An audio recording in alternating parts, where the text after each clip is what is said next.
बातमी पावसासंदर्भात राज्यात पावसाचा जोर वाढण्याची शक्यता आहे। कोकण घाटमाथ्याचा राज्यात पाऊस वाढणार आहे। पुण्याच्या घाटमाथ्यावर आज रेड अलर्ट जारी करण्यात आलाय। पुण्यात आज मुसळधार पावसाचा अंदाज वर्तवण्यात आलाय, तर विदर्भात, उत्तर महाराष्ट्र, मराठवाड्यात सुद्धा तुरळक पाऊस होणार असल्याची माहिती हवामान खात्याकडून देण्यात आली आहे। कोकण घाटमाथ्यासह राज्यात पावसाचा जोर वाढण्याची शक्यता वर्तवण्यात येते। कोकण घाटमाथ्यासह जोरदार पावसाची शक्यता असल्याने या ठिकाणी ऑरेंज अलर्ट जारी करण्यात आला। उर्वरित कोकण, विदर्भात, उत्तर महाराष्ट्र, मराठवाड्यामध्ये तुरळक ठिकाणी जोरदार सरींची शक्यता असल्याने या ठिकाणी येलो अलर्ट देण्यात आलेला आहे। राज्यात पावसाचा जोर वाढण्याची शक्यता, कोकण घाटमाथ्यासह राज्यात पावसाचा जोर वाढण्याची शक्यता वर्तवण्यात आलेली आहे। पुण्याच्या घाटमाथ्यावर रेड अलर्ट जारी करण्यात आलेला आहे। पुण्यात आज मुसळधार पावसाचा अंदाज वर्तवण्यात आलेला आहे, तर विदर्भात, उत्तर महाराष्ट्र, मराठवाड्यामध्ये तुरळक पावसाच्या सरी या ठिकाणी बरसतील।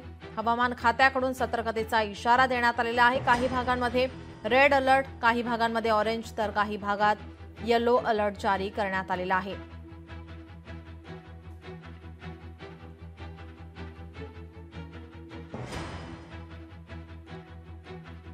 आपले प्रतिनिधी वसीम अख्तर, इम्तियाज मुजावर आणि शशिकांत सूर्यवंशी आपल्यासोबत जोडले गेलेले आहेत। मी आधी शशिकांत यांच्याकडे जाते। शशिकांत, आपण पाहतोय राज्यामध्ये पावसाचा जोर वाढण्याची शक्यता आहे। काही भागांमध्ये आपण पाहतोय ऑरेंज अलर्ट जारी करण्यात आलाय, काय अधिकची माहिती?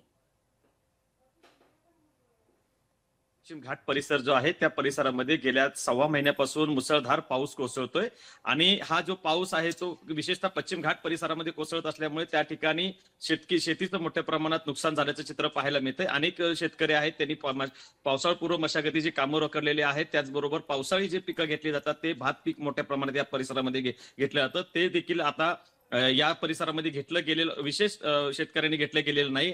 त्यामुळे या ठिकाणी ओला दुष्काळ जाहीर करावी अशी मागणी शेतकऱ्यांकडून मोठ्या प्रमाणात केली जाते।